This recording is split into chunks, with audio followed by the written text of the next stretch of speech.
Algo clave en este principio particular es la palabra escrituras. Y las escrituras son la palabra de Dios, su palabra. Pero al ver la historia también van a ver que este principio de las escrituras, de la palabra de Dios, es, en este caso, en la historia, algo relacionado a la palabra viva de Dios, Jesucristo en sí.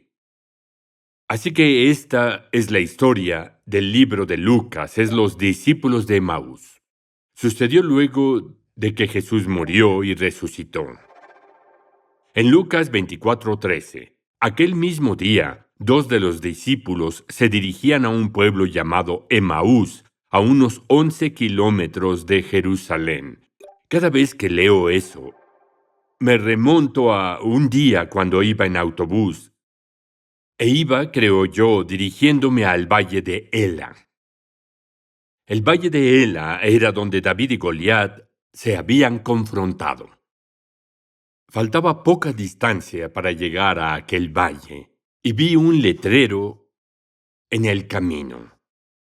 Decía Emaús. Hasta decía los kilómetros. Creo que eran 11, no lo sé.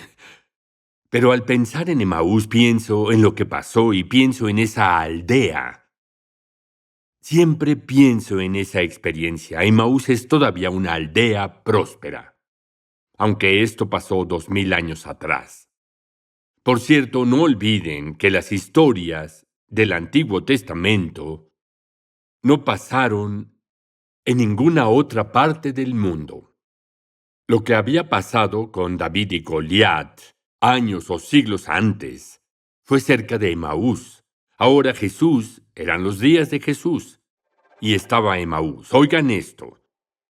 Aquel mismo día, dos de los discípulos se dirigían a un pueblo llamado Emaús. El mismo día es importante, ahí comenzaba la semana. ¿Y qué pasó? Si observan el contexto de ese día, algunas mujeres fueron a la tumba de Jesús. María, madre de Jesús, fue, María Magdalena fue, y otras más. Y la piedra se movió. Estaban dos ángeles y dijeron que Jesucristo resucitó. Dijeron que fueran a decir a los 11, o sea, a los apóstoles. Judas ya no era considerado como parte del grupo, claro está. Pero esos dos no eran apóstoles. Eran discípulos, no sé quiénes eran. Ese mismo día en que todo estaba pasando, dos hombres se dirigían a Emaús a unos 11 kilómetros y continuó. Iban hablando de todo lo que había pasado. Mientras conversaban y discutían, Jesús mismo se acercó y comenzó a caminar con ellos. Pero aunque lo veían, algo les impedía darse cuenta de quién era. Jesús les preguntó, ¿de qué van hablando ustedes por el camino? Se detuvieron tristes. Ahora podemos usar nuestra imaginación. Ellos dos iban juntos. Todos decían que Jesús ya no estaba en la tumba. Todos decían que la tumba y la roca habían sido removidas de ahí. Todos decían que quizás alguien había robado el cuerpo.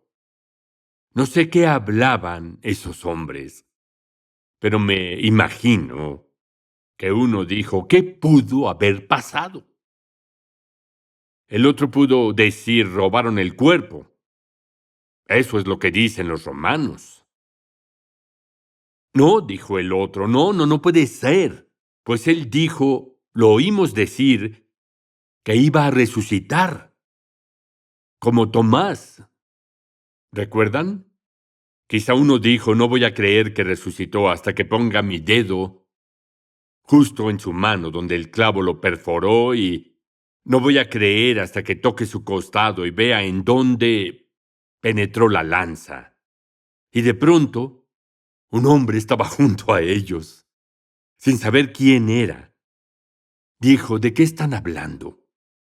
Se veían afligidos, estaban tristes y muy dolidos.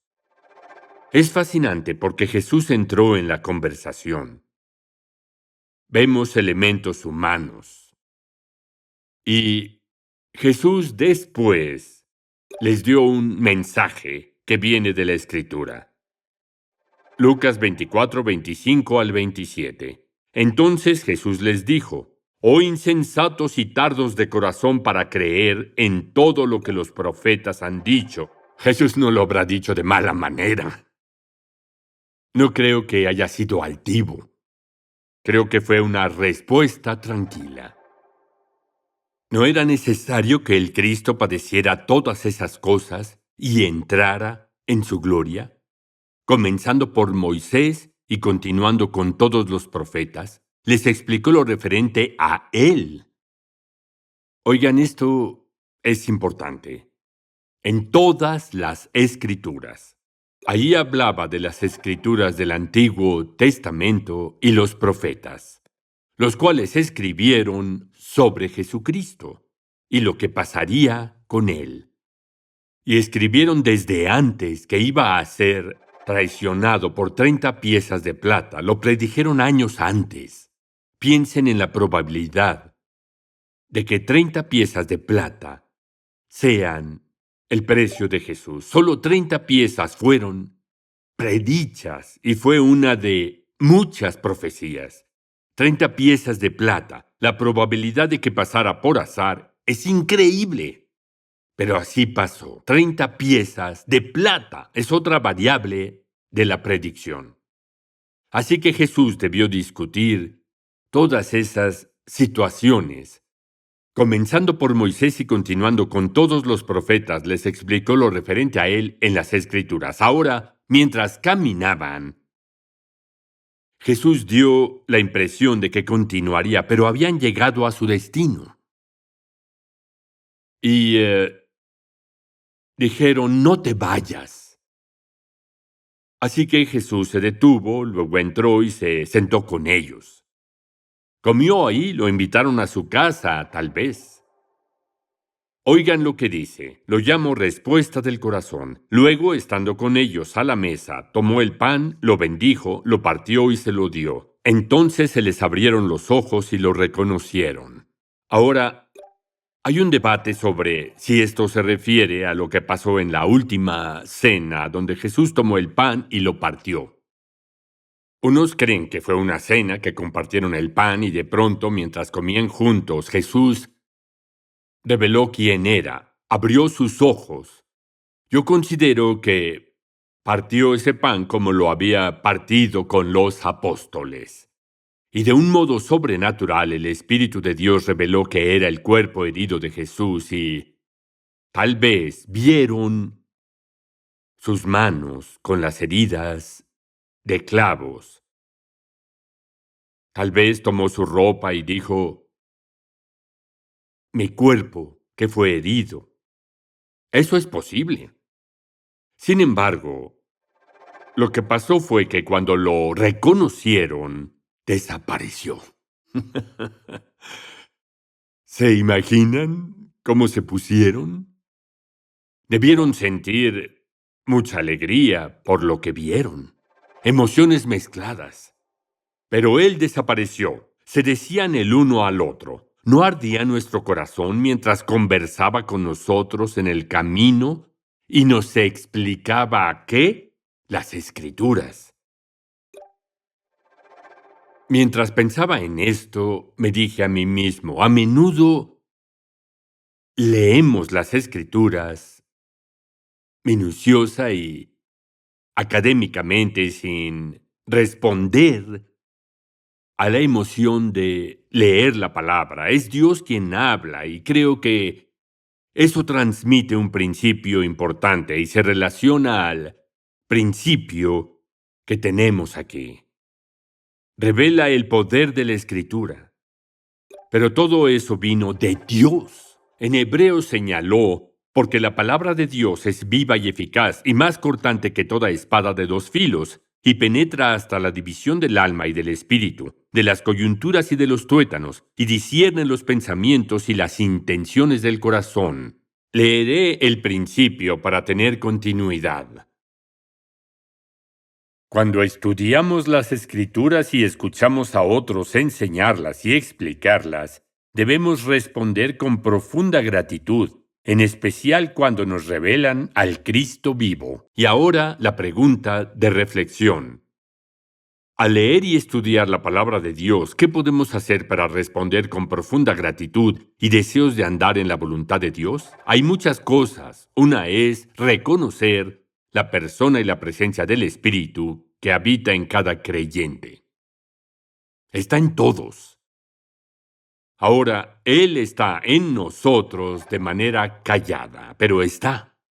Y cuidado, porque es muy fácil malinterpretar lo que es su presencia con una simple emoción.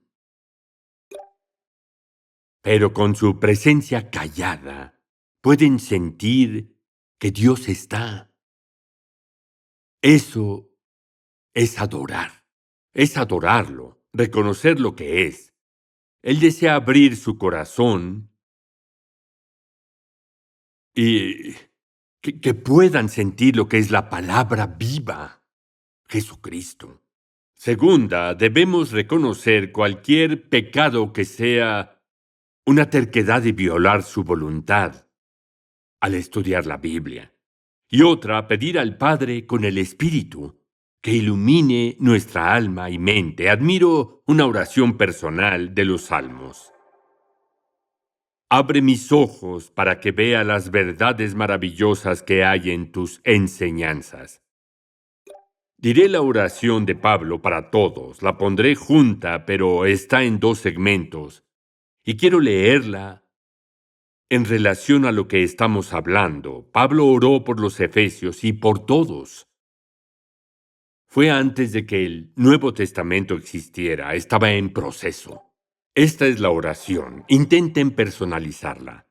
Pido que el Dios de nuestro Señor Jesucristo, el Padre glorioso, les dé el espíritu de sabiduría y de revelación para que lo conozcan mejor.